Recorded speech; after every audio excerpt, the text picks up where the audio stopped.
A midlife crisis is more than just a cultural stereotype. It's a real psychological struggle that can surface between the ages of 40 and 60. Often triggered by aging, loss, or unmet expectations, it can actually lead individuals to question their identity, make impulsive choices, or abruptly abandon long term commitments. While not officially classified yet as a mental illness, the emotional and relational fallout is very real, especially for the spouses and families left behind. This podcast gives voice to those living through the aftermath, exposing the hidden pain, and seeking accountability, healing, and understanding. Thank you for joining us today on MLC Bomb Drop and Beyond. The stories and events discussed in this podcast are for informational and entertainment purposes only and should not be considered legal, medical, or professional advice. Any names, locations, or identifying details have been changed to protect privacy. Any similarities to actual persons, living or dead, or real events are purely coincidental. The information presented on this podcast is for informational purposes only and should not be considered as professional advice. Always consult with a qualified expert regarding any decisions related to your specific situation. The views expressed by guests are their own and do not necessarily reflect the opinions of the host or the podcast creators.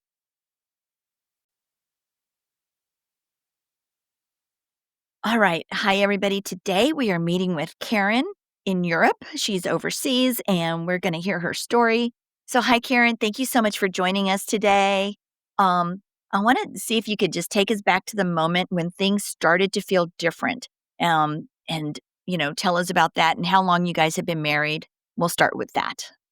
Well, we met in 2001, and it was at a New Year's party, and I saw him entering the bar where I was celebrating New Year's Eve, and he immediately catch my eye, to be honest.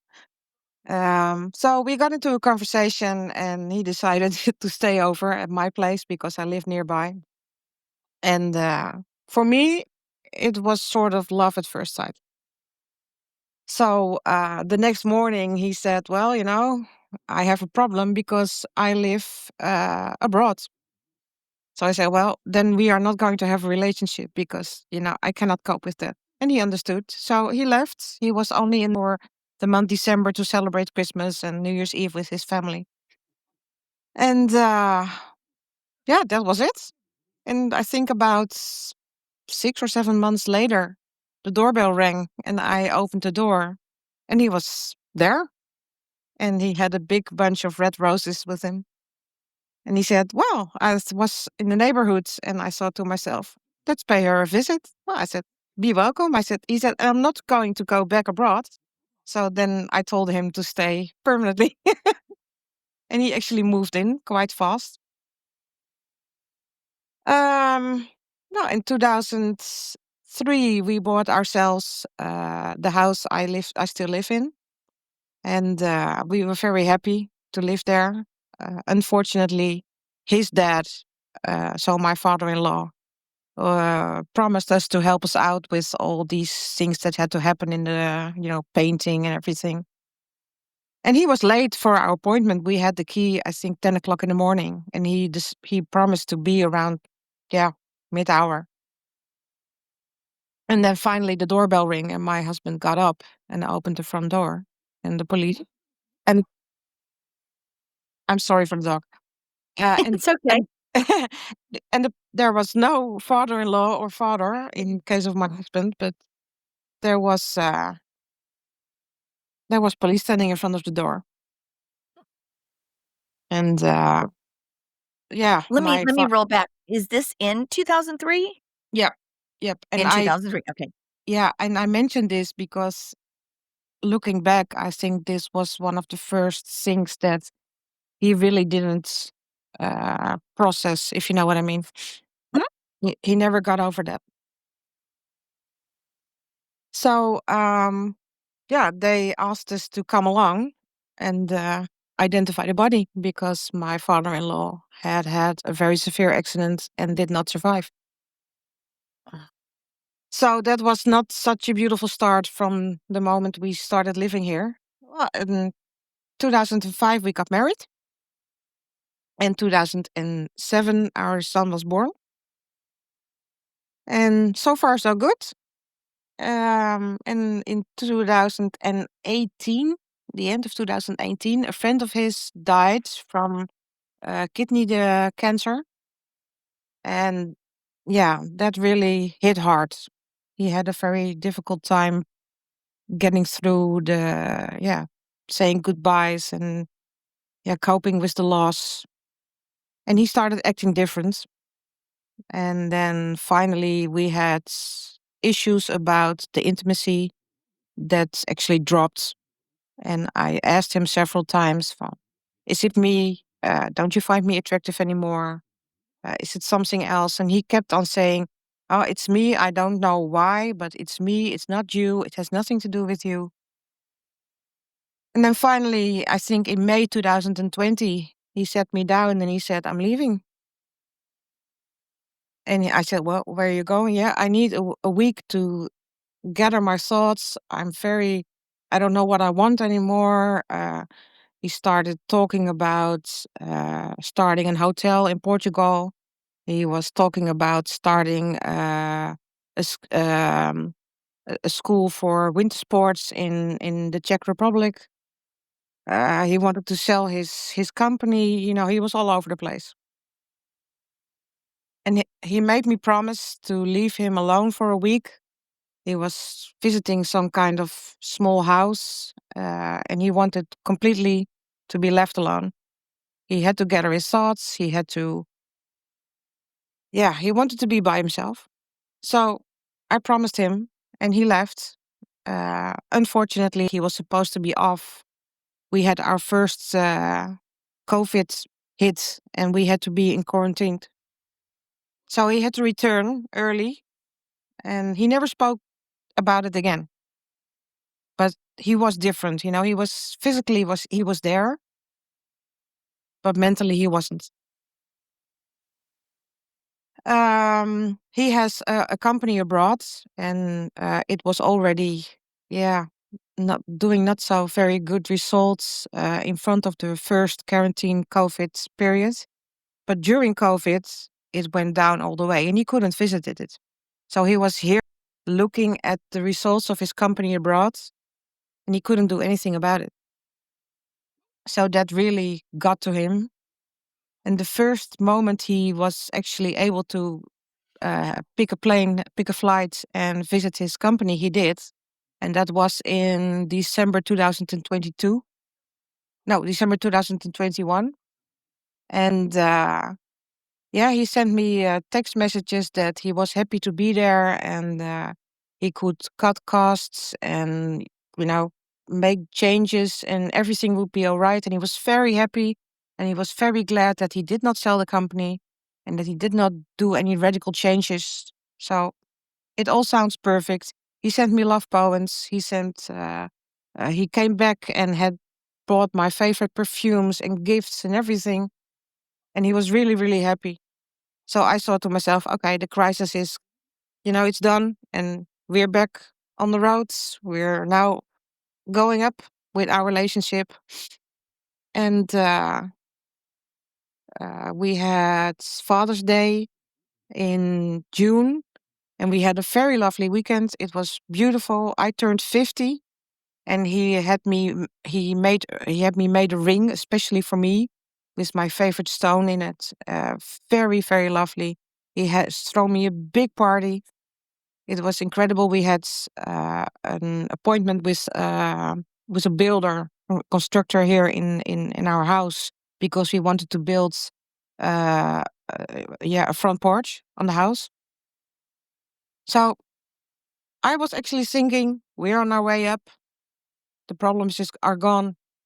Now we can actually enjoy life again. And then on a Monday morning, he was sitting at the breakfast table and, not eating. And I asked him, are you okay? Are you not hungry? Are you not feeling okay? And he said, I don't know. I don't know. And he got up very suddenly, pulled his chair back and said, I'm leaving. And I looked at him and I said, you're leaving? Yes. So where are you going? I don't know, but I'm leaving. And he went upstairs, got himself some trunks and computer and some socks and put it in the bag and he left. And from that moment on, it's been hell. I found out that he had a very traumatic childhood, which I was not aware of. Um, there was abuse. Now, there are a lot of things that I actually heard about in the last couple of years where I was not aware of until then. Of course, there is a third party. She is a little bit younger, not that much, a couple of years. And yeah, he is really in love with her, he says. And she is actually, I think, a fraud because she says that she's a psychotherapist, but she has no registrations, no diplomas. She says on social media that she actually hands out free um, therapy because she knows how it is to mutilate yourself, be depressed, have suicide thoughts. And she actually had my husband on a free therapy session. Well, he is, all in. So that's about, yeah, a small part of it. And yeah, he also, just like you told me earlier, he's also in the fog. He makes very strange decisions. He wanted to start kind of a subsidiary from his own company. He bought himself, some kind of a workshop house with living on top. Invested a whole lot of money to adjust it and to make everything prepared for the things he wanted. And when that was done, he had himself made a website, packaging, advertising. He actually hired his nephew to do some jobs. And then finally, when everything was done, he told me, "Oh, I think I forgot to ask a permit to have this company here from the government." And yeah, he asked for the permit and it was declined. So he lives above a workspace where he actually is not able to live, confirm the standards here. And he has to have a company there, but he cannot do the company there because he has no permit. So these are also very questionable things he does, decisions he makes, which I am sure that he would not have done that this way earlier. And I think that's also the fog we are talking about, the strange things they do, memory loss, all that kinds of stuff, and being a real pain in the ass, to be honest. He's a real monster to me. Karen, did this you mentioned May 2020, Yeah. things were going okay. At what point did this, what year did he, say at the breakfast table that he's leaving? Was that also in 2020? No, that was June 2022. Oh, June of 2022. Okay. Yeah. So All it's right. in between their Wow. 2 years, I think. And Yep. yeah, that went up and down. We had periods where he was actually very okay, very nice, very thoughtful. But there were also times when he was very withdrawn and very, yeah, like I told you, that he suddenly got up and said that he wanted to start an hotel in Portugal, sell his company. He bought himself a BMW, a canoe, a mountain bike, a motorbike, fishing gear. He was visiting the gym almost daily. He started running. He bought himself a mountain bike, a race bike, a Rolex watch, a drums also.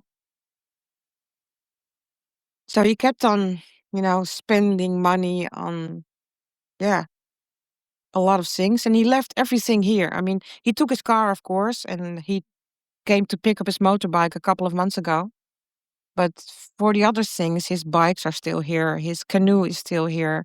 His fishing gear is still here. Almost all his clothes are still here. His photos, a lot of personal stuff. He hardly took anything with him. Isn't that crazy? That's the same in my situation.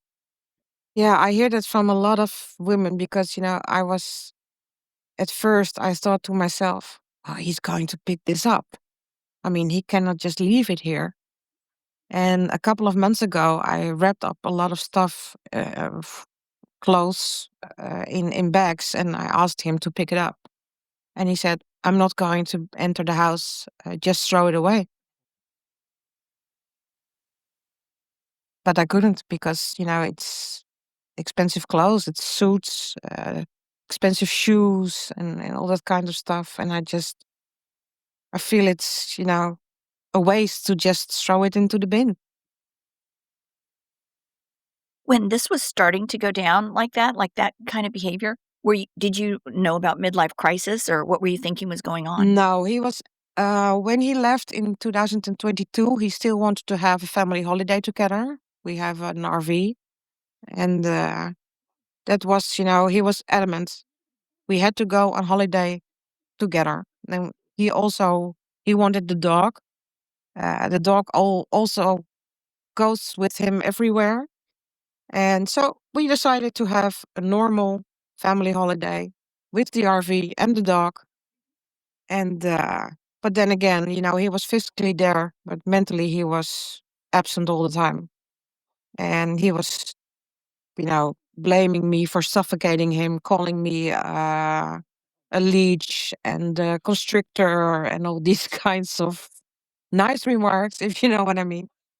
And at that moment, he was every morning he was leaving, he was, out biking, mountain bike, and doing his stuff, not taking into account that he had brought his son, his dog, and his wife with him. And one time I was just sitting there and I was, all these things he used, all the words and remarks he made, I put him into the computer. And then there was this remarkable sign popping up. It might be a midlife crisis. And this article, I read it from bottom to top and from top to bottom. And the more I read about the phenomenon midlife crisis, it was actually so clear for me that this was happening. And there was this, summary of things that, can actually mention and see people who are dealing with midlife crisis. And I screenshot it and sent it to him. And I said, I think this is happening to you. What do you think? Can you read this summary and think and tell me what you think? And he did not respond. And I think I took about 2 days and I asked him, well, have you read the summary? What do you think? I mean, this is, this must be it. And the only remark he put me back to, he said, well, I went on having a drink on the terrace with our son, and we looked through all the points that you sent me, and we both are convinced that I'm not suffering from midlife crisis. And he wouldn't hear about it. It was not true. There was nothing wrong with him. It was all me. Which actually, Yep, Karen, is another symptom of midlife crisis. Refusal to acknowledge. Yeah. And how about your son? Did he notice the changes in his dad? The absolutely. Yeah, fogginess, not connecting? right, Because your son was about right. 15 or Well, so, right, I must on be that trip? honest. My husband has been a very good husband and an excellent dad through, yeah, for years. And of course, my son can actually notice that this has turned into a whole different dad. My son just turned 18, so now he is free to spend his time where he wants, whenever he wants. And but there has been quite some incidents where what would not have happened if his dad was still his dad like he used to have him. For instance, when he left, there were a couple of months where he did not even ask about his son, and I said to him, "Don't you want to see your son?" And he said, "Well, I have him on Instagram. That's enough." And then finally, we got to a point that he wanted his son to visit him and stay over for a night. But they hadn't seen each other for, yeah, about I think 2 months or something like that. So my son was a little bit nervous, and he packed his stuff and went by bike to visit him. And he rang the doorbell, and there was nobody home. So when I got home from my work, my son was sitting on the couch, and I said to him, I said, "You are going to stay over with your dad, right?" "Yeah, yeah, yeah, I know, but there's nobody home." And then afterwards, we we discovered that he was actually having a weekend in Barcelona with his new girlfriend. And I forgot to mention that, yeah, that he wasn't home. So my son was nervous visiting him for the first time in a lot of weeks, and he just went off with his girlfriend. Yeah. So these kinds of stuff, and fighting, not physically, of course, but arguments that wouldn't have happened when he was not in crisis. There is really a lot happens, and I think that yeah, my son is definitely seeing the effects. Absolutely,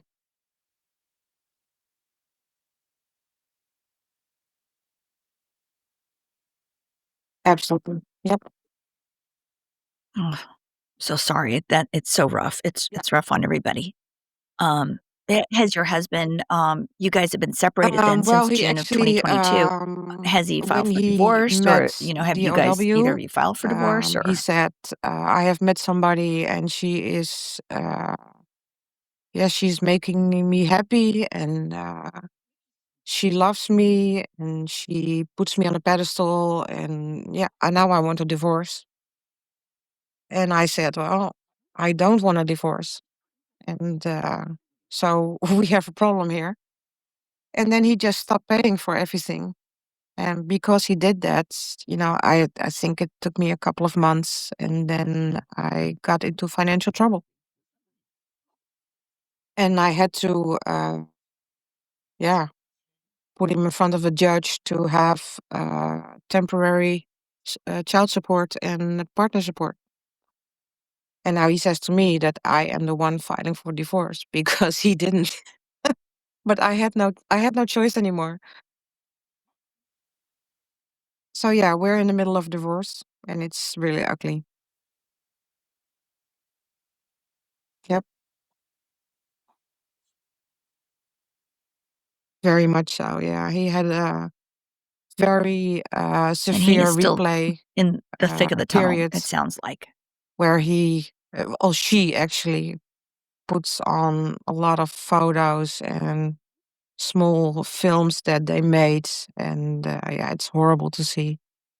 He, yeah, I know.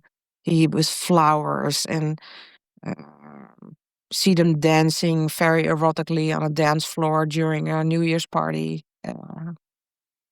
Yeah, it's horrible to see. But, you know, I don't know whether she is still in the picture. My mother in law died in July last, and I wasn't invited for the funeral. And that really hurt me because, she was my mother in law for over 20 years. And I decided to be very uh, um, stupid, maybe, but to just visit the funeral.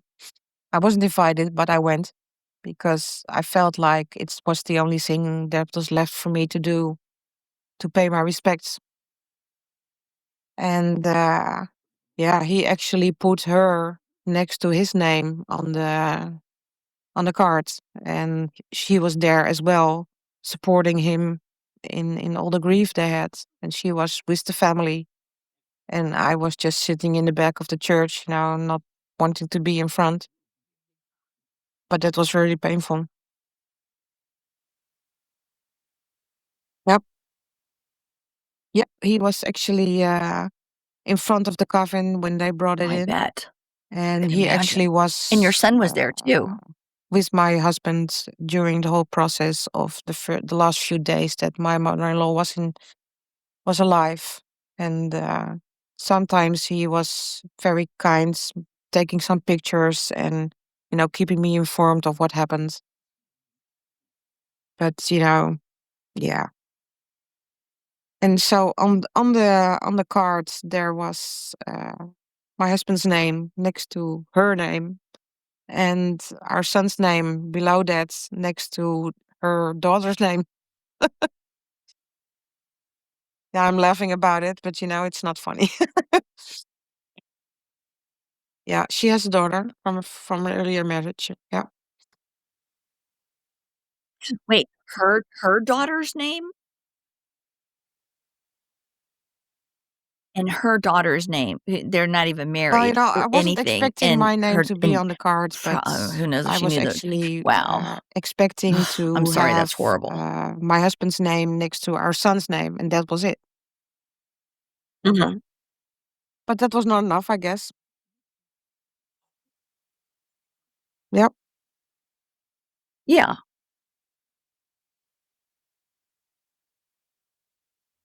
wow. Do you have friends or, family members that have talked to Well, you about the situation unfortunately, of I must what they say think that he's going through I and was the 18 kind years of old, and then what my they mom see died if his character has of changed? leukemia. And I was 38 years old, and my dad died of leukemia. I have no brothers, no sisters, no nephews, no nieces, nothing. I have an uncle and an aunt, but they don't have any children, and they live a very, yeah, lovely life together. But going on trips, and they have a boat, and they are during the whole summer holidays. They are on the boat away, enjoying life, and they should do that. Don't get me wrong. But for me, my own family, I have nothing. I have my son. And I was actually having a very good relationship with my family-in-law. But yeah, that's troublesome at the moment. And they tell everybody, blood is thicker than water. Well, it is. Yep. Right.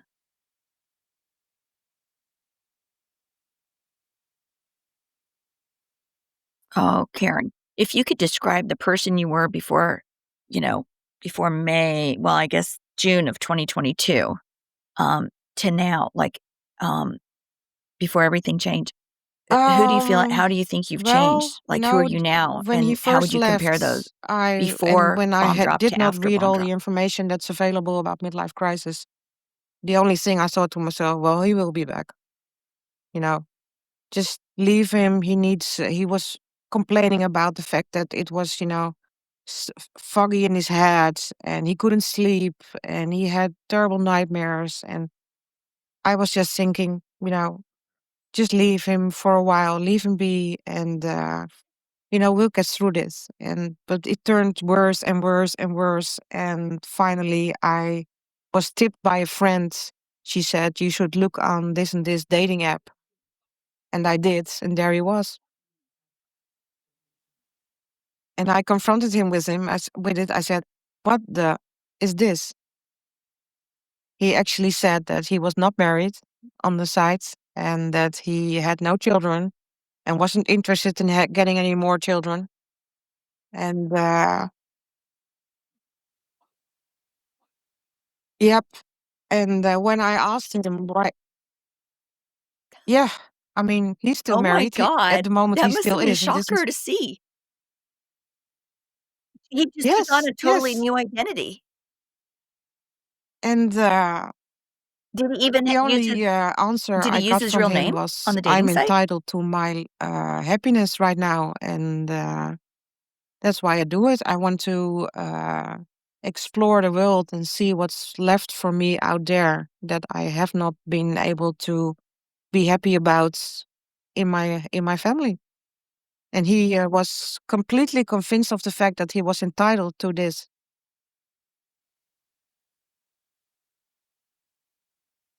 Mhm. Yeah. But it's still, I think that's, a lot of women or men maybe He's that a totally have textbook been MLC. left for this kind Textbook. of BS all ask themselves the question so now and then, is this MLC or is he just really fed up? Because that's, sometimes I also think that because we have this knowledge of midlife crisis, and like I told you in advance, I have read a lot of books, a lot of lecture, and yeah, that it's also prevents me from moving on, if you know what I mean. I mean, I keep on um, hoping for the fact that he will return, and because it's midlife crisis, and he has to be out of this tunnel somewhere. And yeah, I know. For me, it's really hard to understand that this Mhm. man But that he's I'm only dealing with 3 now, years in. really I the mean, it could be same man another I it was could be married another to 3 for over years or 20 more. years. Because the man I was married to for over 20 years was, started was very good. And he had uh, empathy. He was, I know. really here for that. I sent him a film I made a couple of years ago where he was actually doing a very funny dance in the kitchen and picking up the dog and laughing and making really funny moves, singing on the song of ABBA. And when he just turns so strange, I sent him this movie and I added, "Has anybody seen this man? And if you have seen this man, please call me because I'm looking for him." And he never responded. Nothing. Uh, And if you ask me how I explain,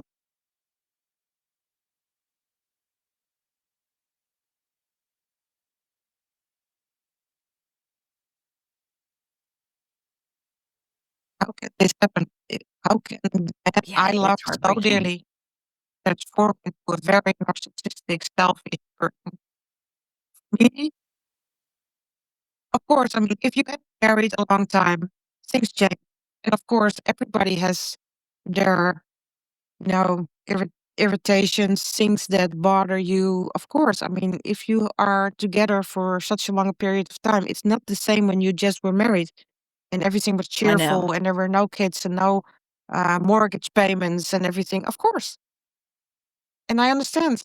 And that feelings may change during these years, of course.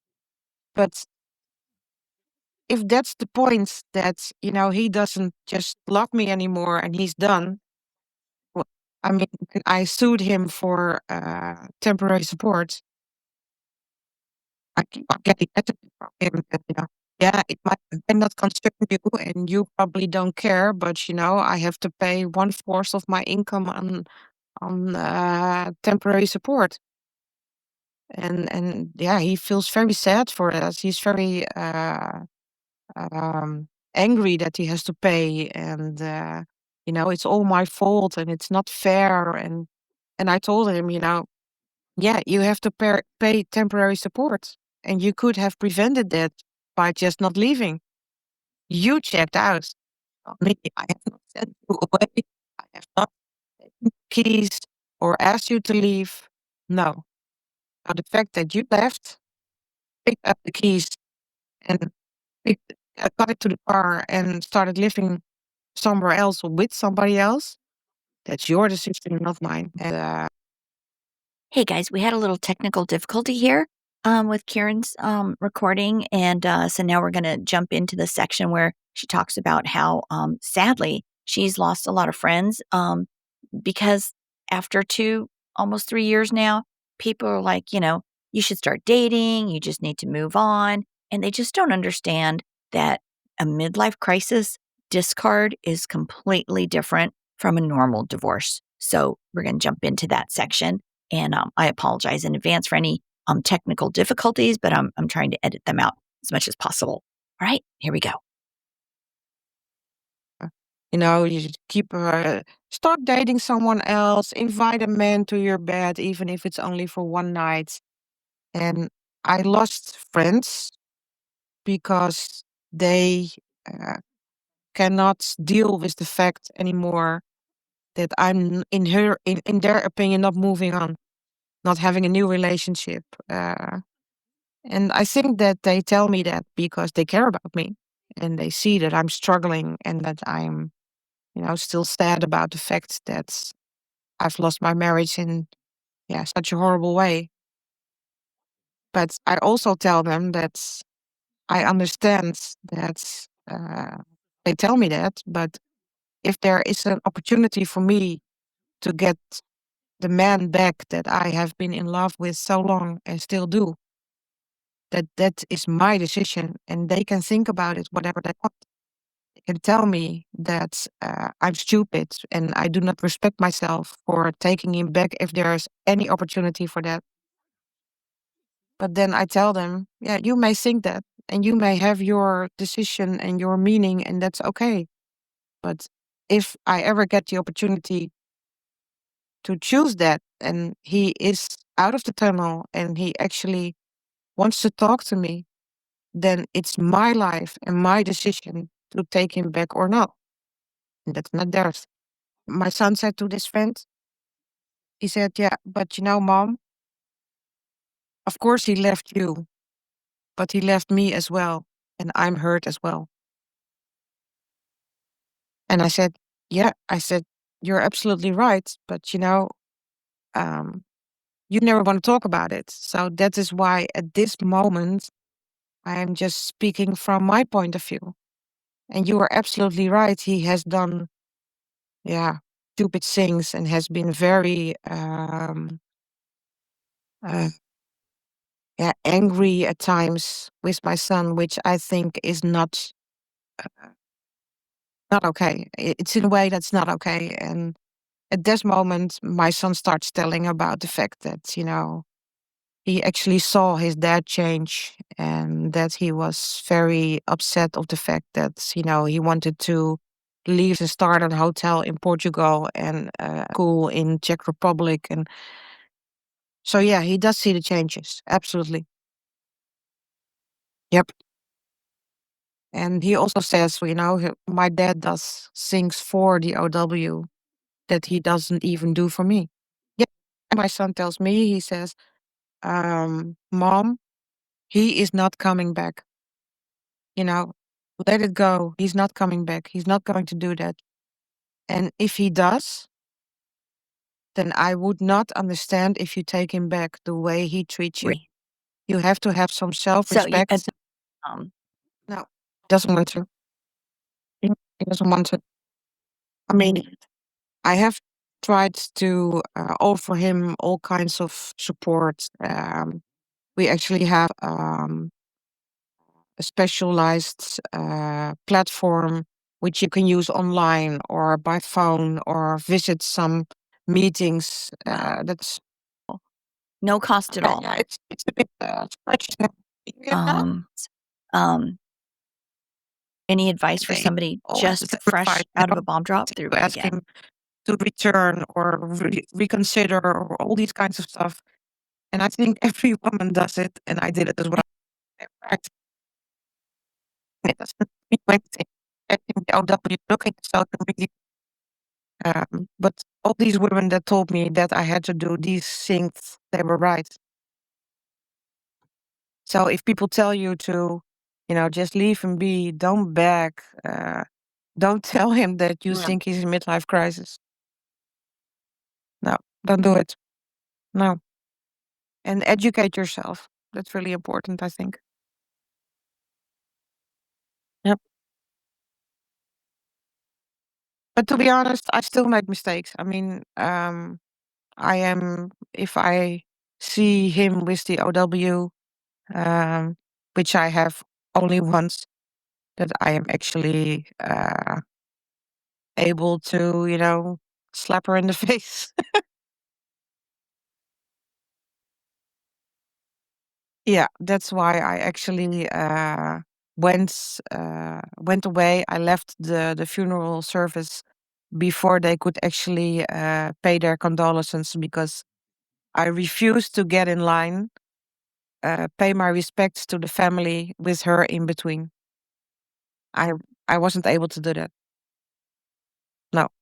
I mean, I saw myself as being a very good daughter in law, and I really loved my mother-in-law. And I was thinking to myself, I'm not going to stand in line to pay respect to a woman my husband just knows about, I think, a year or so. Uh, Absolutely. and pay my respects when I actually think that I was the one that had to be in line. I mean, we were still married. I I knew my mother-in-law for 24 years. I looked after her. I helped her cook. And I'm not going to pay my respects to a woman who just. So yeah, and I still have my moments where I'm very sad, and I still cannot comprehend that people can change so dramatically. It would have been nice if he just was Mhm. done with the marriage, that he would actually arrange for a good proposition to make sure that we are left behind good. But I think men in midlife crisis don't do that. Yeah, I hope the Dutch women are really. Yep, and still I have my doubts on now and then. Stupid, isn't it? It's all about the discard Yep, and, rewriting history, forgetting everything of the past. Oh, yeah, it's horrendous. It yep, really is. And I'm so sorry you've gone through this and are going through it, and you're about 3 years in, looks like, and, um, but you're strong, and I'm so glad you have a lot of support out there, and you have really, yep. helped the community in so much with all the resources that are out there. So, and I know you know those, all the you know it all Yeah, inside out. it's really. I mean, the word alienator, alienated. Yeah, it fits the profile perfectly. But, But we we know the playbook. He's in it. He's still in the middle of that book, and he is so textbook MLC, and at least you have that to count on, and, you know yeah, well, we'll have to meet again and see how the progress is. But thank you so much for joining us today, and I agree. I think that tip that you have of when your spouse is in it and you've got the bomb drop, just let them go. Don't tell them they're in midlife crisis. Don't suggest it, and, don't beg. Just, let them go, and because there's nothing you can do. It's they have literally been taken over, you know? Yeah, it really does. Well, oh, thank you, Karen. Thank you so much. Thanks, Karen. Hey, some resources that are available for you guys are thewifeexpert.com. That's Lori McDermott over there at thewifeexpert.com. She also has a new app out. There's tons of videos that can give you all kinds of information on no matter where you are on your MLC journey or trying to reconcile with your spouse. So check out thewifeexpert.com. And if you're not sure if your spouse or yourself is in maybe approaching or in a midlife crisis, be sure to check out Kenda Root's quiz at midlifecrisismarriageadvocate.com. Again, that's a midlifecrisismarriageadvocate.com. That's a quick little 2-minute quiz. It's free. So check that out as well. We have a ton of resources out there for you guys. So check them out. Thanks. You guys, forward moving spouses, you are not alone. Left behind spouses, you are not alone. Those in crisis, you are certainly not alone. This is just crazy how epidemic this has become. I have a waiting list now of people from around the world that I'm trying to get to. And if you've been through a midlife crisis or been impacted by someone else's, and you want to share your story, I'd love to hear from you. Hang in there, you guys. I will get to all of you. Please reach out to me at mlcbombdrop@gmail.com and visit us on Facebook and Instagram, MLC Bomb Drop. And just remember, your voice matters. Your story could be the one that helps someone else feel seen. It could help someone else feel heard. And it will help somebody else feel understood. You are not alone, no matter where you are in your journey.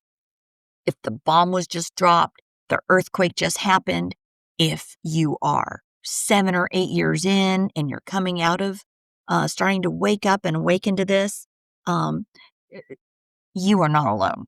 It's sad that this is epidemic, but we're here to provide support. So until next time, take care and live authentically each and every day. Thanks again, you guys.